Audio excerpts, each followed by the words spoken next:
Yay. Man, I hope everybody is doing okay during this lockdown. For me, this has really been reminding me how much of a discontent person I can be at times. And it's amazing how when even little things don't go my way, how the peace and the joy in my life, man, they're robbed. I'll just be candid. When school was canceled, everyone was sent home. All these businesses started changing their hours, even closing their doors. It hadn't worked well with my plans because I had my schedule planned out, and it's been frustrating. And it's made me grumpy. But I've learned something in this time.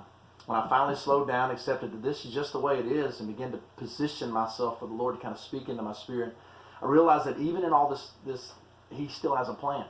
And when I begin to look past the exterior of the situation, the problems, and to look to Him, I'm telling you guys, this has been one of the most spiritually intimate times I've had with the Lord in some time on a daily basis. God is just so good.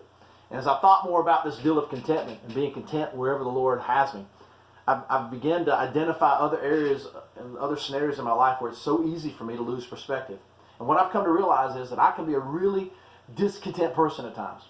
And so this week I began to ask God, Lord, please help me not spend the rest of my life focused on this kind of stuff. And please help me to learn some lessons so that I don't get so bent out of shape over little things that go wrong. And I also think if we're honest too, all of us to some degree struggle with this. Am I right? Now, I don't know how tough the past challenges you faced have been.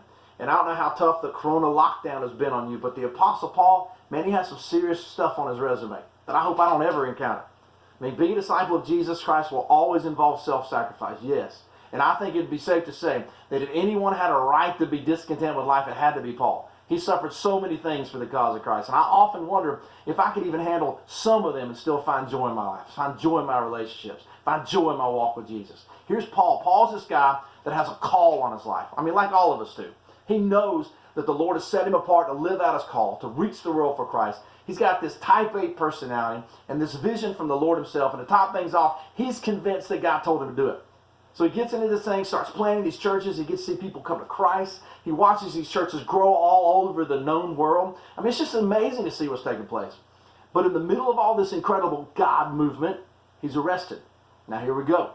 Because now you have this guy with all this energy, all this vision, all this purpose, all these goals, and he's sitting in a prison chained to a guard. He's been bursting with this desire to get out there, do what God's called him to do. Question, anybody feel like they're trapped sitting at home right now? Come on. I feel like things were going well and you were doing what God wanted you to do, and all of a sudden you're trapped, you're confined. Well, here's Paul. He finds himself in one of those situations that maybe you found yourself in before. When we say, God, I thought you wanted me to do this, so why is this happening? God, I can't do what you called me to do as long as this certain thing is going on. So there he sits. Here's Paul in a Roman prison. He's thinking about all these people out there who really need him. And to top it off, they're sending letters to prison to saying, we really need you. And he's got all this frustration. He sits in a prison cell. And this is where things pick up. He writes this in Philippians 4, verse 10. He says, I rejoice greatly in the Lord that at last you renewed your concern for me. Indeed, you have been concerned, but you had no opportunity to show it. I'm not saying this because I'm in need, for I have learned to be content whatever the circumstances. My favorite word in that verse, learn. You know what it tells me? It tells me Paul would get frustrated about little things like you and I do. He says that in the process of becoming a Christ follower, I've finally come to the point where I've learned to be content whatever the circumstances. Then he says this in verse 12.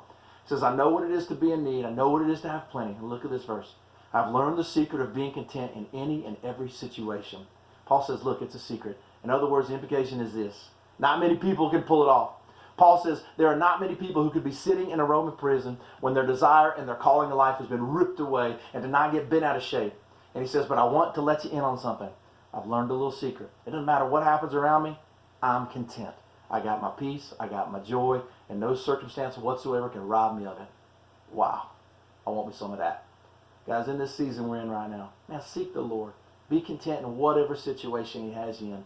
And seek him with all your heart, with all your mind, and all your soul.